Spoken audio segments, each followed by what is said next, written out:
নদীর পানি সব সময় মিষ্টি থাকে, কারণ সে সমুদ্রকে সব সময় পানি দিতে থাকে। আবার সমুদ্রের পানি সব সময় নোনা থাকে, কারণ সে সর্বদাই নদী থেকে পানি নিতে থাকে।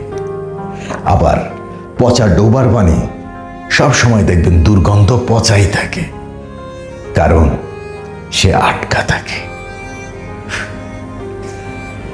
আমাদের এই জীবনও ঠিক একইভাবে চলে।